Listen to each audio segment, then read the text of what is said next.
प्रिया, अच्छी तरह, चिकीर्षवः, इच्छा रखने वाले।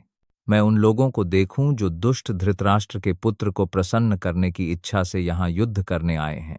यह एक खुला रहस्य था कि दुर्योधन अपने पिता धृतराष्ट्र के साथ मिलकर दुष्ट योजनाओं द्वारा पांडवों का राज्य हड़पना चाहता था। इसलिए दुर्योधन के पक्ष में शामिल होने वाले सभी लोग एक ही विचारधारा के रहे होंगे। अर्जुन युद्ध शुरू होने से पहले युद्ध भूमि में उनसे मिलना चाहता था ताकि जान सके कि वे कौन थे, लेकिन उसका उनसे शांति वार्ता का प्रस्ताव रखने का कोई इरादा नहीं था। यह भी एक तथ्य था कि वह उनसे मिलकर उस शक्ति का अनुमान लगाना चाहता था जिसका उसे सामना करना था। हालांकि वह विजय के प्रति पूर्ण आश्वस्त था क्योंकि कृष्ण उसके बगल में बैठे थे। संजय ने कहा, हे भरतवंशी। गुडाकेश ने भगवान ऋषिकेश को इस प्रकार संबोधित किया। उन्होंने दोनों सेनाओं के बीच श्रेष्ठ रथ खड़े कर दिए।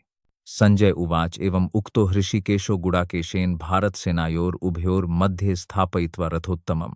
संजयः संजय उवाच कहा, इवाम इस प्रकार उक्तः संबोधित ऋषिकेश भगवान कृष्ण गुडाकेशेन अर्जुन द्वारा।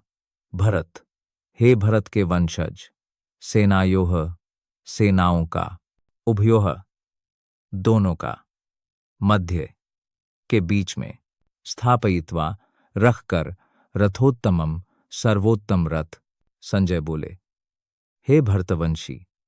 अर्जुन के ऐसा कहने पर भगवान श्री कृष्ण ने दोनों सेनाओं के बीच में उत्तम रथ खड़ा कर दिया। इस श्लोक में अर्जुन को गुडाकेश कहा गया है। गुडाक का अर्थ है निद्रा, और जो निद्रा पर विजय प्राप्त कर लेता है उसे गुडाकेश कहते हैं। निद्रा का अर्थ अज्ञान भी है। अतः कृष्ण के साथ अपनी मित्रता के कारण अर्जुन ने निद्रा और अज्ञान दोनों पर विजय प्राप्त कर ली। कृष्ण के एक महान भक्त के रूप में वह एक क्षण के लिए भी कृष्ण को नहीं भूल सका, क्योंकि भक्त का स्वभाव यही होता है। चाहे जागृत अवस्था में हो या निद्रा में, भगवान का भक्त कृष्ण के चिंतन से कभी मुक्त नहीं हो सकता। नाम, रूप, गुण और लीलाएं।